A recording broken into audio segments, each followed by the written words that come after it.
Okay, I am so excited to have another episode and another amazing guest on the podcast today. I am joined by Amanda Riffee, and we met, I guess, through a networking event or something several months ago. So I was just excited to be able to bring you on the podcast, let you share your story with everyone and just how you're really embracing things as you're moving forward with your business, and even with your life too. So take it away and introduce yourself, Amanda. Sure. Thank you, Laura. And thanks for having me on.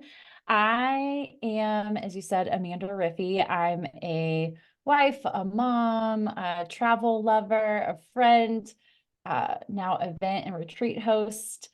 Like you said, I have my own podcast as well. And I'm also an internationally certified executive and success coach for women. So I have a lot That's of titles awesome. these days. That is a lot of titles. It's like it's hard to tell people what you do when you're like, wait a second, do you have a moment? Like, I've got to name off 6 to 8 things to Right. give you a good idea of what all I Exactly. do. Exactly. But that's awesome. Um, so, you said you are a coach, and I know from the last time we talked, you were working in, like a public sector. And are you still doing that with what you're doing now with the coaching, or have you kind of left one to pursue the other? Great question. So I have been in corporate for 17 years. So I would definitely have considered myself a corporate girl through and through. Like I started out as a temporary front desk person Mhm. and worked my way up to a senior director position that had national and sometimes global visibility. So it was a huge position over a learning and development team. And now I contract with corporate organizations. I still work on an hourly basis now with my same corporate organization as a leadership and executive coach. And I've completely transitioned my career. And when I think it's important to kind of know some of the timelines in this, Mhm. that it was a little less than 2 years ago where I was in my corporate leadership role and I was just feeling really comfortable, which some people might be like, what's wrong with that? Like, why is that a bad thing? And comfortable is great, don't get me wrong, but I can only stay in that super comfortable spot for so long before I feel like, okay, I feel like there's something more, something new. I just can't sit on that potential for very long. So I actually went through and did an exercise on my calendar because I use my calendar for everything. And I said, okay, let's say I want to increase my income, maybe add another income stream to what I'm already doing because I loved my job. And I said, okay, what are the things that I really actually love doing? Like, what are the things that I look forward to? What are the projects I love working on? And what came out of that was looking at the one-on-ones I did with my team. I loved one-on-one conversations. I loved making an impact. I loved talking about their personal growth, their professional growth, their career aspirations, all of that. I'm also heavily involved in our business resource groups, which I was involved in the Pride BRG or African Heritage BRG, and I loved those because it was real connections with people who wanted to make a difference, all of those types of things. And so I was like, okay, what can I do with that? And so I actually went and did days of the internet research and just followed every curiosity that I had. And that was when I came across coaching. And I was like, oh my gosh, I think this is it. Like this really ties in everything that I love doing. I can work one-on-one with clients. I can help them grow. I can help make an impact, all of those things. And so that's when I took the scary leap and enrolled and invested in a coaching certification program. And that, like I said, that was less than 2 years ago. And now, fast Mhm. forward, I have my own business. I'm growing that. I'm doing all the things that I mentioned at the very beginning and have just totally changed the trajectory of my career. So that's what I think is just the beauty of coaching is it completely accelerates your results and it allows you to be able to dream bigger for yourself than I think you would Mhm. have been able to do before. Yeah. And I want to touch on something that you were saying kind of at the beginning of that was that you looked at everything that you were currently doing and you focused in on what do I absolutely love doing? Not just, some people I think might go and look like, well, what can I make really good money at if I want to have a additional income stream or something else going on? It's like you took a really good approach in that as to looking at what do I already love doing or what spheres do I already love to put myself into and worked from that space. And I think that's really important is that, if you're going to add something to what you're already doing, you're going to need to love what you're doing where it Yes. doesn't feel like an additional workload. It just feels like you're actually opening up yourself to potentials of doing more things that you already enjoy. So I love that you took that approach to it and you kept doing your research until that right thing came across and just clicked with you. It kind of checked all the boxes for you. So I think that's really important for people who are listening to this to kind of take from this. If they're thinking of changing careers, if they're thinking of adding on something else, doing a side hustle, it's like make sure it checks some boxes of what you already love to do. Because if you don't, you're not going to have any passion. You're not going to have any consistency or drive to stick with it. And it's going to fall by the wayside. Then you're going to wonder, why why did I keep starting these things and they never work? That's probably gonna be why. So I love that you brought that up there, and I just kinda wanted to expand on that, of how important that is. And so, like, now that you're doing that coaching and you're, doing event hosting and now podcasting and stuff, what does that look like for you, kind of from day to day, and how is it just I would ask, how's it making you enjoy life more that you're doing all these things that excite you? Great question. So I would say with that, it 100% aligns with my values. And that is something that I got really clear on when I was being coached. So coaches have coaches too. Mhm. And I think it's really easy to say like, oh yeah, here are my values, family, friends, love, like, whatever the things are. And one of the things that I go through now with my clients is really digging deeper into those and figuring out what are your core values. And what I mean by that is values that can then be translated into any area of your life. So yes, family, absolutely. But for me, it actually shows up as personal relationships is one of my core values because it's not just my family, it's also my close friends, like investing in those relationships and making time to be present with the people that I care about is one of my core values. So I have 5 of them. We can go through them if you want to.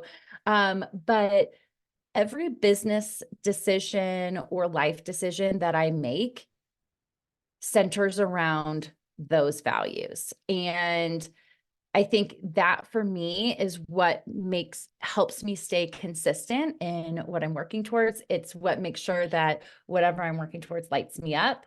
And it helps me stay aligned with how I choose to spend my time and my money, and just making sure that everything that I'm working on, everything that I'm saying yes to aligns with that. And, I think so often we don't always make all of those decisions, or I might be working with a client and we figure out what their values are. And then we say, okay, let's look at your calendar. Let's look at where you're spending your time and how aligned is that with what you say is most important to you. And so that's something Yeah. that I really try to keep at the center of every decision I make. Yeah. And that's great. It's something that, like you said, we can have a lot of things that we consider our core values or our priorities. And when we actually start taking a look at, well, what are you doing every day? Are they matching? If they're not matching, we got this disconnect we need to work on. But if they are, then like, okay, how can we even either do these better or improve upon these? And I think that's what really makes for just fulfilling work in life and for being able to have just fulfillment from day to day is knowing that these things that are intrinsically valuable to us are things that we're putting that time and attention towards. So having these things figured out, kind of diving into them with someone, like you as a life coach and helping you find out what you truly value and seeing if you're actually putting your time and attention to that. It's such a valuable thing to have. You can have someone in your corner of like, okay, let's look at your calendar. Let's see, are you doing these things that you say you truly value? Um, so I'm glad that you kind of brought that up, and I really think that that is something that more of us could do. you know, Yes. More of us could take time to set and do and realize, okay, if someone were to look at my calendar or look at my, day to day, week to week, would they come up with the same things as I would say if I were asked that? Like if you sent me a questionnaire saying, what are your values? And I write them down and then you go and look at what I'm actually doing, would you come up with that same list? Yeah, that's a great experiment to be Yeah. able to do. Yeah, that would be a good experiment. Like, hey, go ahead and just take that right now. Like, do that experiment for yourself. Grab your best friend and be like, okay, I want you to look at my calendar and things that I'm doing. I'll tell you how last week was, and you tell me what you think my values are. And then we'll see if we're on the same page or not. And if not, okay, now I know I need some help. Yeah. And that's where everything feels harder and it drains your energy more when you are not living in alignment with who you truly want to be. And that's another thing that we talk about a lot is who do you want to become?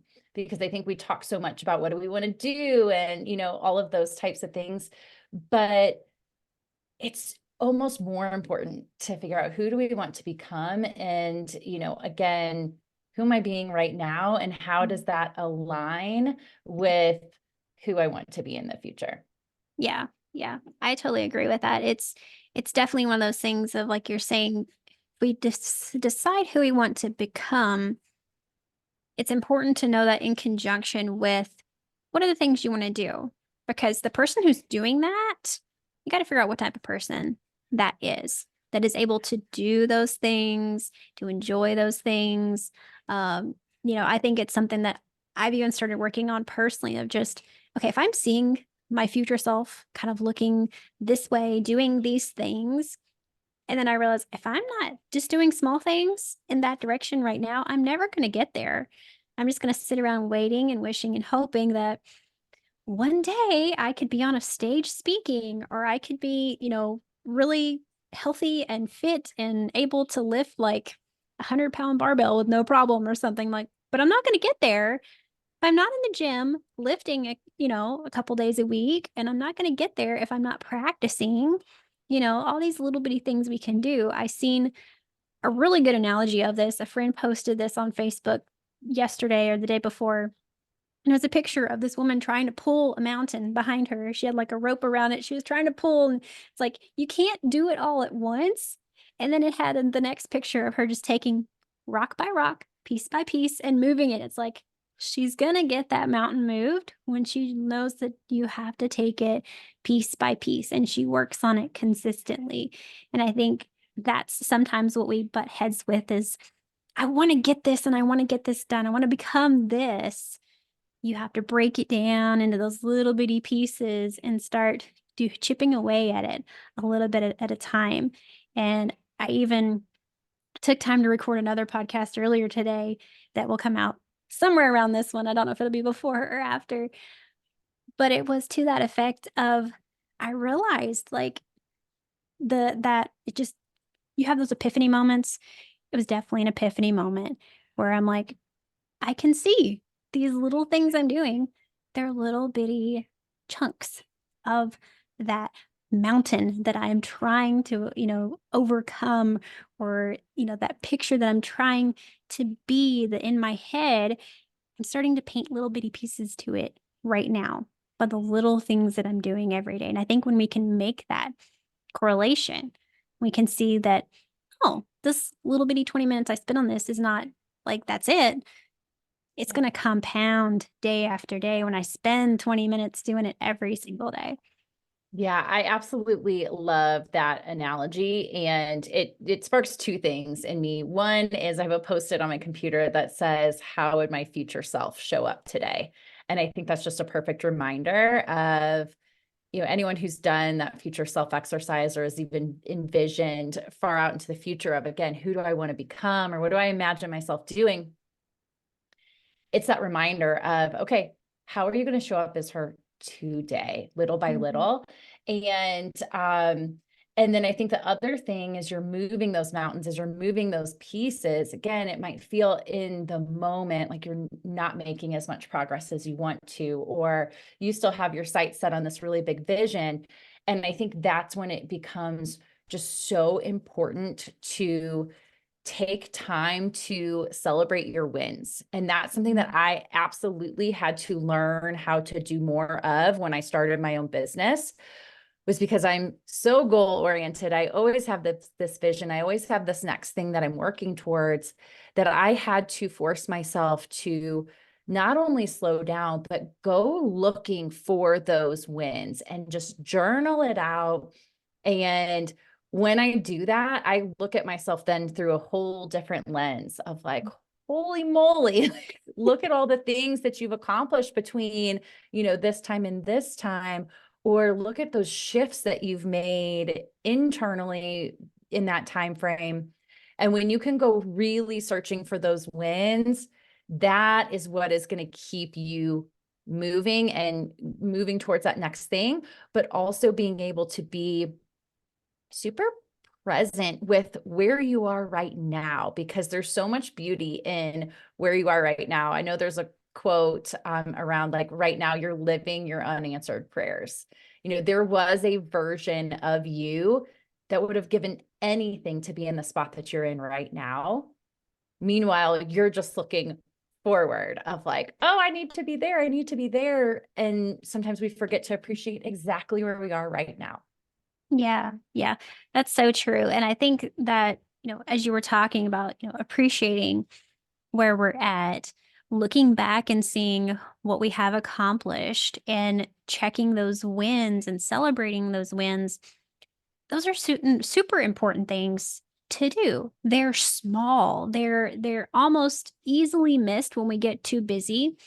And I think that's the key to seeing like and unlocking the things that we can do in the future is when we look back and realize, oh, wow, I have done all these things. I think it was um at the turn of the year into 24, I sat down and I just like, let me just go through 23 and like just journal out what are some of the things that I have accomplished, that I've done, and, like anything and everything that just came into my head. And I think I got past like 50 things. And I'm like, wow, I really did do a lot last year. I kind of forgot about some of those things. I went back and looked at either some journals or a planner or things that I had and realized, okay, I forgot I'd done all these little bitty things, but they were so, important to where I've got to now. And that is just, I think, one of the tools and resources that we can use to energize ourselves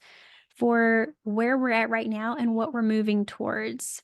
I have this little app on my phone that I absolutely love, and it helps with a lot of the mindset and getting clarity and getting energy around things. And I love that it talks about ways to raise our energy level, raise our excitement and our presence and our passion for where we're going and what we're doing right now. And this just makes me think of this is one of those tools, and there are many of them, and you have to find and do the different ones that work really well for you to boost your energy, to boost your remembrance of like, okay, I got this. I got this. I can keep going. I can start doing these things. I've done hard things in the past. Let me prove that to myself that I can keep moving forward and doing the hard things, doing the tricky things, but also even prove to yourself you can keep doing what you love to do. Absolutely. Absolutely. Yeah. So, with all that being said, I'm curious, you were talking at the beginning about all the different things you do. You're still a mom and a wife and all these things. Like, How does you feel that you embrace your life with your family while embracing your business and all that you have going on too? Yeah, great question. I have really made sure that every new level that I get to, I am again keeping those values at the forefront, but I'm making those moves that are sometimes scary. But I know if I don't make those moves, I'm headed straight for burnout. And I've been in burnout more times than I can count. It's one of those things that I talk about all the time now.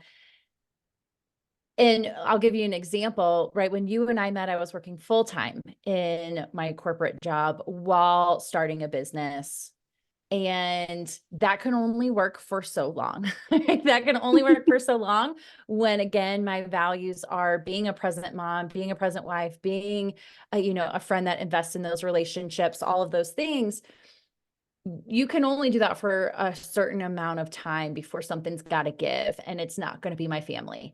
So I made the first scary decision to go down to, well, number one, I had to propose it. I had to ask for it. I had, that's a whole nother thing, right? Of asking for what you need. But I was able to get approved to keep my current leadership role and move down to 32 hours a week. And so that was working 4 days a week. So then I had one whole day in the week to work solely on my business, which just felt so freeing for me at the time. And then I went down again, had to ask for what I needed and moved to an hourly position on more of a contract basis. And now I'm working 24 hours a week, dedicated as a coach to that company. While I have now 2 full days a week and the nooks and crannies, to be able to grow my business. And so I think those are just really tangible examples of how every time I could feel myself getting close to like starting to see that yellow flag of burnout, something's got to give. Mhm. I was like, okay, what's the next probably uncomfortable, probably scary choice to make, but I'm willing to bet on myself so that, I really can begin to create that freedom that I look for. That is one of the reasons why I started my business, was to be able to have that freedom, be able to um, be at all the soccer practices, be able to, travel with my family when I wanted to, all of those types of things. So I think for me, it's, and one of the things I have tattooed on my arm now is feel the fear and do it anyway. And that is one of the things that I continue to show up and do, whether it's creating my own event, starting a podcast, launching a retreat, cutting my hours, all of those things is, that fear is going to show up to try to tell you like, hey, you're not ready for this. But what I've learned how to do is to like, thank you, thank you, fear. And now you're gonna step aside and I'm gonna do it anyway. Yeah, yeah. That's really important. I've heard so many different things about fear when it comes up. It's our brains and our bodies, I think, want us to be very safe. And when we're confronted with something that we're very unsure about, or we've had a past experience that didn't work out as well, that fear comes up. And like you said, you have to just say thank you, and and kind of push past that of like fear can be your friend, like it can be there to warn you through things, but then you maybe logically know nothing bad could really happen from me going and doing this. It does feel a little scary, but I think when you intentionally have that desire and, that's maybe one of your core values to live the lifestyle that you want so that you are available for the things that are important to you, you know, you got to start making the adjustments necessary. And you didn't do it all at one time either, which I think is a really important aspect to for people to remember is that, if you are working 40 hours a week and you want to start working more on your own side hustle, your own business or whatever it is, do it in steps, because if you just all of a sudden flip one day, you're going to be like, okay, I'm overwhelmed by this. What am I doing? You know, that's just the same with anything. If we got instantly what we wanted without having to do the work and to kind of gradually get ready and prepared for it, we would be overwhelmed. We would be like, okay, I have this now. What do I do? Or, I'm not so certain that I can accomplish this. I think we're given the things we need at the right times, what we need to work through, what we need to do and to adjust. And it's important that you always think about what type of lifestyle you're trying to create. And I love that you're very conscious about being able to be there for your family, but also kind of keep that security of like, I love what I do and where I'm at. I'm not wanting to leave them, but I'm wanting to better serve them through, maybe working less hours, but those hours that I do work, wow, they're on point, Yes. I'm making the most value of the time that I have there. And like you said, asking for what you need. That's sometimes, I think, very hard for us to do is to ask, like, I really want to do this. I'm just not sure if I can. And if you set in that of, well, I'm not sure if they'll accept it and I'm never asking because I'm afraid of what they'll say, you're not going to make that progress. So, like you said, Yes. asking for what Yeah. you need. And in my corporate company, just, like it is not common to go down to 32 hours a week. I think I had one example representation of that, which is how I knew it was possible. So again, representation matters for sure, Yeah. but it was not a common thing. And especially being like moving to an hourly position and being a coach, like I'm one of the first coaches that I think the company has worked with in this capacity. So again, you don't know until you try. And if you've got that dream on your heart, I feel like it's there for a reason. So being able to speak up for what we know we need, Mhm. it's crazy the results that we can create from that when we just put ourselves out there. Yeah, yeah, because like you said, you never know until you try. And I'm sure, one of the really good things, I think I've even read this somewhere was, if you're wanting to switch and do something a little different out of the box that maybe no one in your company has done before and you're asking for something different, is really pitch it to them in a way that this is going to be really beneficial for you as well as being beneficial for me. It's not all about me. It's with that company too that you're really thinking about and you're caring about, what kind of productivity you're able to give them as well. Yes, 100%. Yeah. Well, I have greatly enjoyed this, Amanda, and I'm so glad that you're able to share a lot of the things that you have gone through and that you have just been able to, I think, inspire people who have listened today to this that things are possible for them. They can ask, they can see what's going on. I think there's like at least three really good tangible things that people can take out of today's podcast. And for everybody that's listening, I'm going to put all of your information into the show notes so they can follow you, they can reach out and find you. And I just want to thank you again for being on here today. Thank you so much for having me. I've enjoyed this conversation so much. And yes, I mean, absolutely. I love to connect with people. So don't be surprised if you get like a personal DM from me. It's like, hey, I want to know more about you because that's just me. And I love personally connecting with everyone that I work with. So thanks Yeah. again for having me. Oh, you're welcome. Thank you.